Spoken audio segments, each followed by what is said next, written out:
Hello, friends. Welcome to Lead Empowered TV, where we have real conversations that transform how we lead, work, and live. I'm your host, Nathan Mitchell. Today, we're diving into what feels like a rare skill in our world right now, and that's the ability to find common ground, even when everything looks divided, with my great guest, Mr. Bob Burg. For more than 30 years, Bob has been successfully showing entrepreneurs, leaders, and sales professionals how to build relationships, communicate their value, and accelerate their business growth.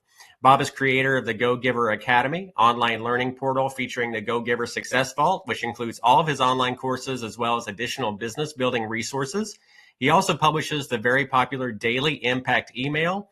Both of these can be accessed at his website, which is Burg, BURG.com. Bob is an advocate, supporter, and defender of the free enterprise system, believing that the amount of money one makes is directly proportional to how many people they serve. He is also an unapologetic animal fanatic and serves as part of the South Florida Rescue, Foster, and Adoption Organization. Bob, welcome so much to Lead Empowered TV, my friend. It's great to have you here today.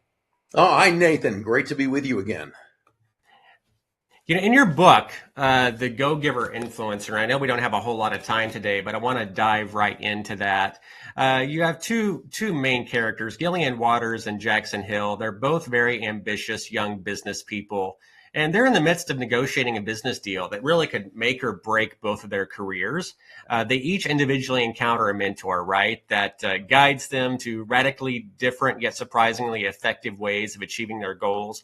And really, that's by finding common ground where there appears to be only irreconcilable conflict. So let's start there. In today's fractured world, how do people actually find common ground, and what does that look like in real everyday transactions? Well, it begins with seeing the other person as having benevolent intent. It used to be, and I think this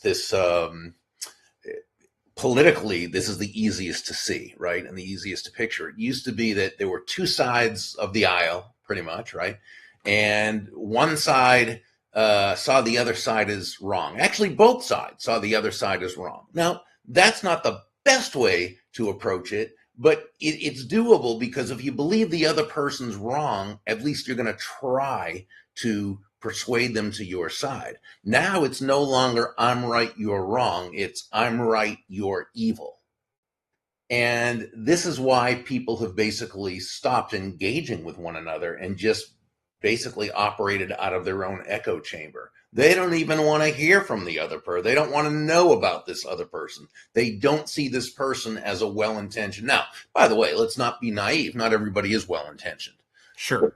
but most people are, right? And I think we need to approach it that way. So Jackson and Jillian both, they basically each had what the other wanted, but they were so tied up with their own motives, right? It was all about themselves, that they really couldn't approach it from the other person's viewpoint.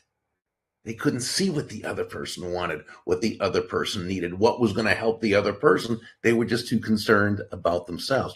And this is very natural. Both of them were nice people, right? But it's very natural. As human beings, we are self-interested creatures, right? So, that's normal. Leadership, though, and influence is being able to look at it from that other person's viewpoint. That doesn't mean you agree with them necessarily, but it means you're at least able to understand where they're coming from.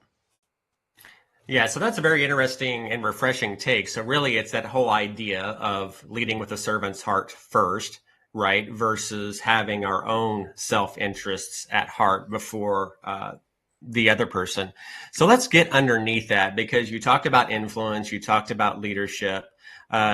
Influence is definitely the foundation of leadership. So what is influence to you, really? When we hear the word everywhere, whether it's leadership, sales, politics, or communication, what are we actually talking about when we talk about influence and influencing with integrity in a servant's heart?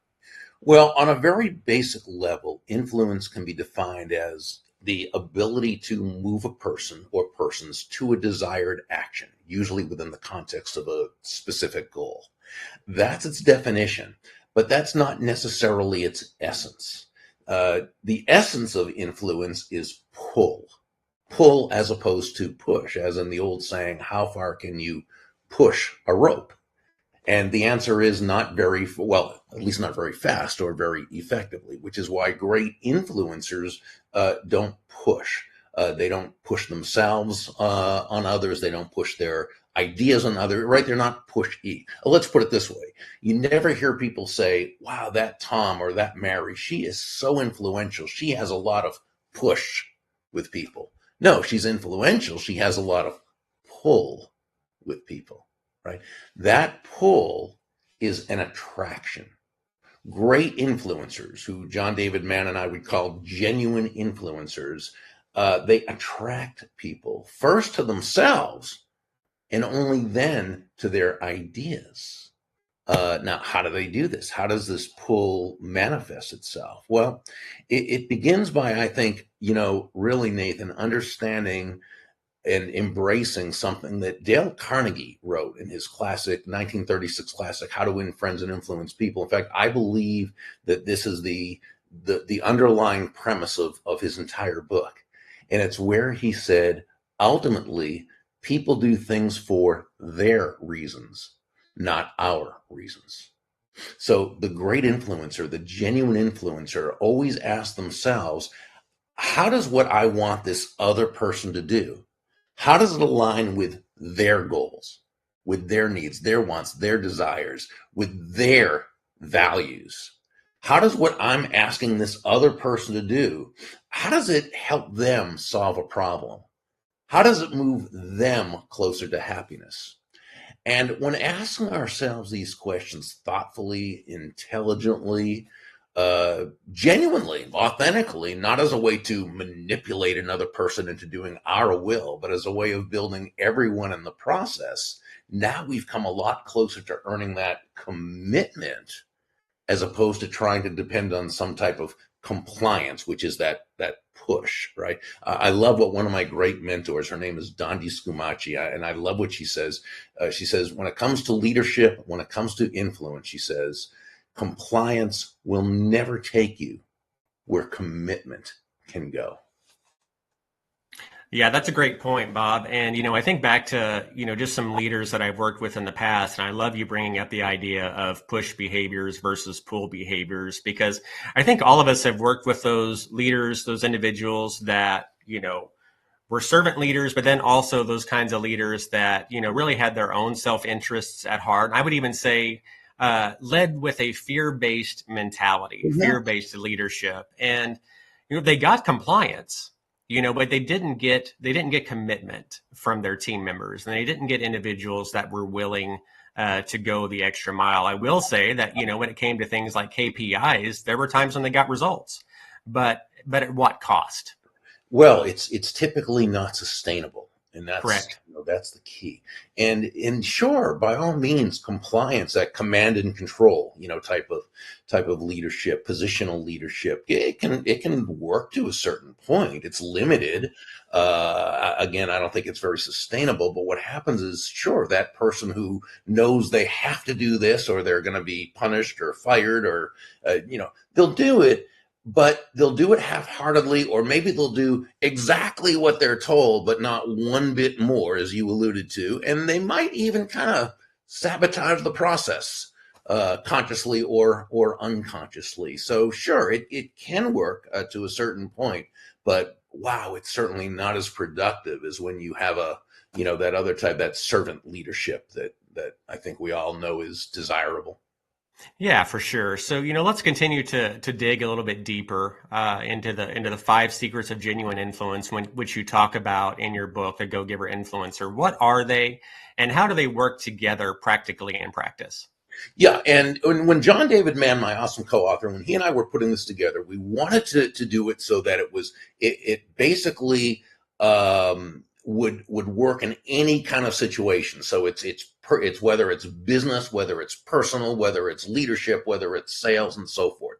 So these 5 will always come into, forgive me, those 5 these 5 will always come into play. So the first one is to master your emotions. This is where it all begins, because it's only when you're in control of your own emotions that you're even in a position to be able to take a potentially negative situation or person and turn it into a win for everyone involved. Uh, I think we all know this, and yet how often do we allow, based on what someone else says or does, do we allow ourselves to feel put out or aggravated or victimized or angry, and we say or do that very thing that, rather than uh, getting us closer to the results we want, is totally counterproductive.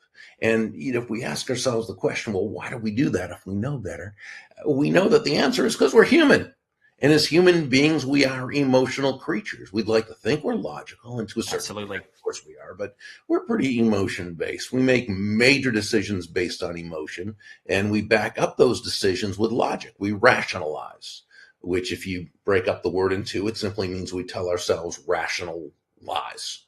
And so, we need to be careful. Now, by the way, I'm not saying that we should deny our emotions or forego our emotions. Not at all. Emotions are a beautiful part of life. They bring us joy. They make life worthwhile. No, I'm just saying, make sure that you are the master of your emotions, as opposed to your emotions being the master of you. As again, referring to my friend Dondi Scumaci, she has such great sayings. She says, by all means, take your emotions along for the ride, but make sure you are driving the car. Mm-hmm. That's so important. Yeah, absolutely. One of the things that, I have to be cognizant of is making sure that I don't make emotionally charged decisions, right? Because feelings that we have as humans are not always factual, right? So I always try to keep that in mind. How do you recommend that just people that are in negotiating deals and, business situations, how do they stay aware of that, not letting their emotions get in the way before we go on to our next question? A lot of it is practicing it in advance. This is so key, because certain situations are going to come up, and they're going to be pressure filled situations. And if you're not aware of this possibility, and if you haven't pre-trained yourself, right, to respond instead of react, well, it's going to get you when the pressure's on. So my suggestion is to picture these scenarios that could come up, and see yourself just handling them beautifully. When that person says what they say, or do what they do, or they try to, corner you into, what have you, is just picture yourself responding beautifully, and having a feeling of serenity and calm, and picture yourself saying the exact right thing that's going to take it, take it down, and just make it a great situation. And practice like an astronaut before they go into on a mission. What do? They do hundreds and hundreds of simulations, right?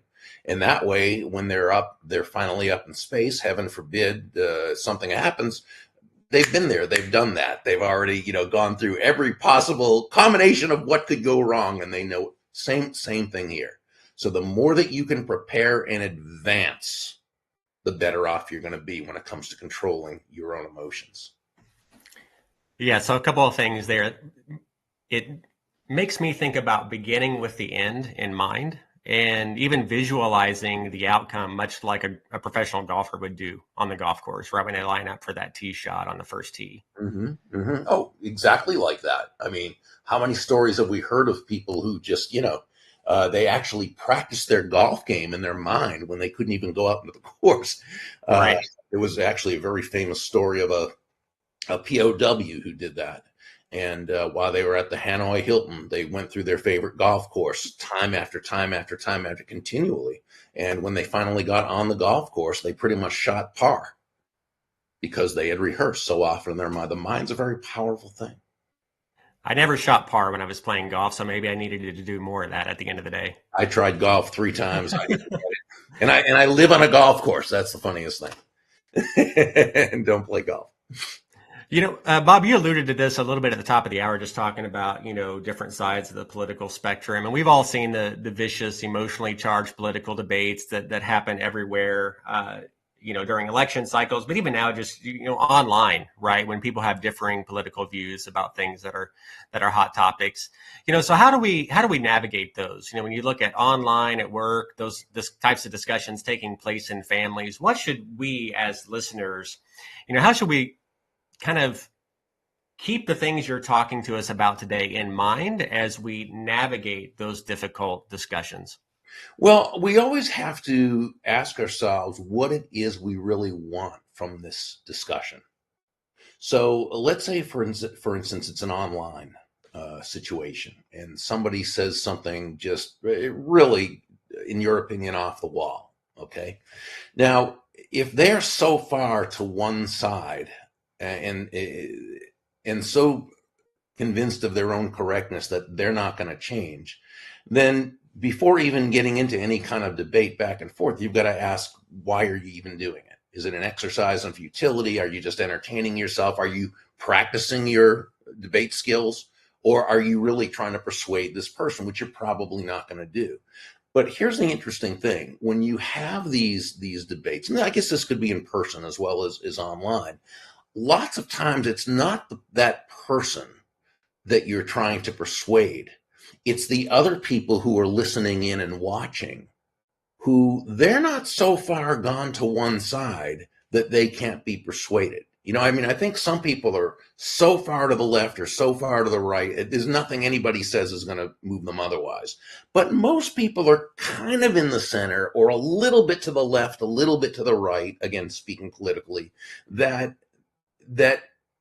if you provide them with a good enough argument, but also do it in the right way, then they're much more likely to allow themselves to be persuaded, or at least want to get to know more. So, for example, let's say you're on Facebook and somebody makes a statement, somebody else makes a statement, and let's say you're talking about a topic that used to be brought up quite a bit, Social Security, okay, and you say that you believe that government should never have gotten into the Social Security business, that people should be able to save, invest, what have you, as they see fit, okay, and this person posts online, they say, or they post a comment, people like you are monsters. You want people to be out on the street and eating cat food and not being right, which of course is not what anybody wants.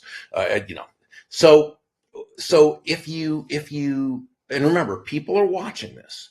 So if you write back with a comment, well, you're just an idiot who doesn't know that it's a Ponzi scheme and it's unconstitutional and so forth. Well, it's just two people who are just hurling insults at each other, and anybody who could be persuaded isn't really paying attention to either of you. What if instead you responded back by saying, let's say the person's name is Dave, and you said, Dave, I appreciate how passionate you are about this topic. You obviously care about people. Like you, I want to live in a country where everyone is able to support themselves in their later years, and no one has to be a burden either to their family or to society. I think our only difference is in the best way to get there. Okay, you've totally reframed this now. You've totally reframed this from just two people insulting each other to at least one person who who is treating the other with respect, who is understanding and acknowledging the humanity of the other person, while at the same time letting everyone know that, no, I want to see everybody healthy and happy and so forth, but there's a different way to do it. Okay. Now, the chances are this other person, and this is just basically what we see, is not going to say, oh, well, that's really nice. I apologize for what I said. How would you go about? No, they're probably not. But who is wondering that? A whole bunch of other people who are now paying attention, and they're probably paying more attention to you, who they see as a logical, rational, kind, benevolent human being, than they are to that person who just basically has nothing but insults. Bob, one of the things that caught my attention in what you just spoke to is that you never mentioned the word compromise. And it's something you talk about in the book, and it actually kind of surprised me. You write that compromise is typically not the answer, but a lot of people listening to this episode, they may think that compromise is everything. Why do you say that it's not the ultimate goal in influence and negotiation and conflict? Yeah, and of course there are times when compromise is the only way something's gonna happen. But John and I both say we don't want that to be the goal. Okay, one of the characters in the book explains to their protege that compromise comes from an old Greek word meaning nobody gets what they want and nobody's happy. If it doesn't, we made that up, of course, but but it might as well mean that, because by the very nature of compromise, what are you doing? You're giving something up. Okay. We would rather see people look for ways to collaborate so that both people actually get more of what they want. That was Jackson and Jillian's issue. They were both trying to get the other person to give up something, and neither one wanted to compromise. But what if they were able to, which they did at the end, find a way that both could actually get more of what they wanted? And how do we do this? We do this by asking questions and really, really listening. And this was the second secret: step into the other person's shoes. Now, that sounds easy until you realize that most people have different size feet. So it's kind of hard sometimes to step into the other person's shoes. What we mean is Absolutely. we don't know what this person's thinking. We don't know their experiences. We come from different worlds. We all have our own set of beliefs, the way we understand and see the world. So we've got to be able to ask questions, and we've got to be able to listen, and we've got to be able to respectfully clarify. Well, Bob, this has been such an empowering conversation today. Your work reminds me that influence isn't about winning arguments. It's really about creating connection, clarity, and mutual understanding, even when it feels impossible at times. I want to just share with our listeners. I've linked to Bob's book, co-author book, The Go-Giver Influencer, in the episode today. Make sure you scan the QR code. It will take you directly to the link to purchase that. Also, I have shared Bob's email newsletter as well. So make sure that you sign up for that. Bob, we just got a couple of minutes left. What's new for you as we enter 2026 here shortly? Well, at 67, I'm soon to be 68. I'm off the road speaking, so I don't travel to speak at conferences anymore, but I still am doing virtual keynotes, which I really enjoy. And that, along with, we have a team of certified licensed Go-Giver speakers and coaches. So having a lot of fun in my old age. Those who are interested in possibly doing that, where can they learn more about becoming a certified coach or speaker with you, my friend? Yeah, everything's at Burg, BURG.com. All right. Thank you, Mr. Burg. I really appreciate you taking time to be with us here today. Thank you. I wish you nothing but success in 2026, and thank you so much for sharing your important message with our audience. I know that you've delivered a lot of value to all of us today. Thank you so much, my friend. Have a great day. Always a pleasure.